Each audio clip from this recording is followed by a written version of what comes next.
নমস্কার, দেখছেন কলকাতা টিভির সঙ্গে রয়েছে আমি তসমিনা। শুরু করছি সংবাদ সারাদিন। বাংলা এবং বাংলা ভাষাকে অপমান করার প্রতিবাদে তৃণমূলের কর্মসূচি। বাঙালি এবং বাংলা ভাষাকে অসম্মানের প্রতিবাদে তৃণমূলের কর্মসূচি।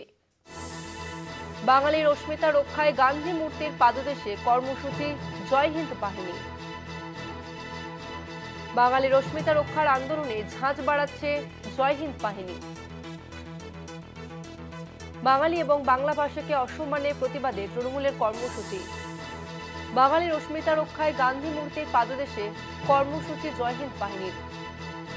বাঙালির অস্মিতা রক্ষার আন্দোলনে ঝাঁঝ বাড়াচ্ছে জয় হিন্দ বাহিনী। বাঙালির অস্মিতা রক্ষায় গান্ধী মূর্তির পাদদেশে কর্মসূচি জয় হিন্দ বাহিনীর। ভিন রাজ্যে বাঙালিদের হেনস্থা নিয়ে বারবার সরব হয়েছে মুখ্যমন্ত্রী মমতা বন্দ্যোপাধ্যায় এবং আরো অন্যান্য দলগুলি। আর এবার বাঙালি ও বাংলা ভাষাকে অসম্মানের প্রতিবাদে তৃণমূলের কর্মসূচি। বাঙালির অস্মিতা রক্ষায় গান্ধী মূর্তির পাদদেশে কর্মসূচি জয় হিন্দ বাহিনীর। বাঙালির অস্মিতা রক্ষার আন্দোলনে ঝাঁঝ বাড়াচ্ছে জয় হিন্দ বাহিনী। বাঙালির অস্মিতা রক্ষায় গান্ধী মূর্তির পাদদেশে কর্মসূচি জয় হিন্দ বাহিনীর।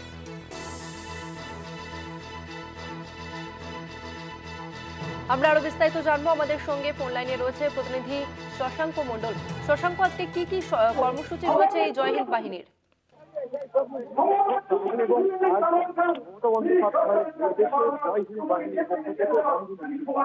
বাংলা এবং বাঙালির লড়াই কিন্তু গান্ধী মূর্তির পাশে চলছে তৃণমূল। অরূপ বিশ্বাস এসে পৌঁছেছেন, শোভনদেব চ্যাটার্জি থেকে শুরু করে প্রসূন বন্দ্যোপাধ্যায় এসে পৌঁছেছেন, তিনিও শক্তি পাণ্ডে তিনিও এসে পৌঁছেছেন। অরূপ বিশ্বাস মঞ্চে দাঁড়িয়ে সরাসরি কেন্দ্রীয় সরকারের বঞ্চনার বিরুদ্ধে এবং একই সঙ্গে সরকারের নানান কর্মসূচি থেকে শুরু করে বাংলা এবং বাঙালি আক্রমণ চলছে তার সরব হয়েছেন। এবং একই সঙ্গে শোভনদেব চট্টোপাধ্যায় আন্দামানের যে সমস্ত জেলে বন্দী যাচাই করুন, বাঙালি না থাকলে দেশের স্বাধীনতা কিন্তু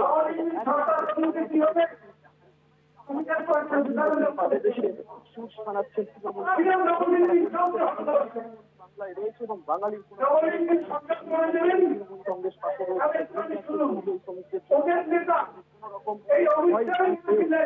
বাংলা এবং বাঙালির সর্বদা বাঙালির পাশে রয়েছে। একই সঙ্গে 100 দিনের একেবারে, অর্থাৎ বাঙালিদের পাশে দাঁড়াতেই এই কর্মসূচি। ধন্যবাদ তোমাকে শশাঙ্ক।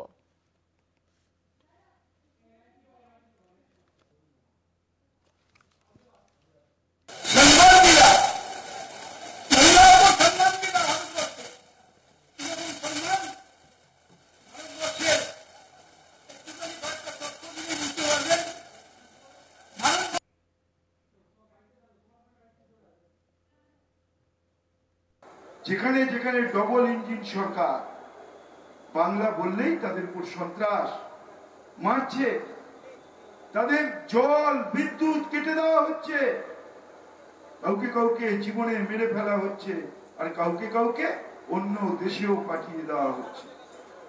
এ লড়াই কি শুধু তৃণমূল কংগ্রেসের লড়াই? এ লড়াই কি শুধু মমতা ব্যানার্জির লড়াই?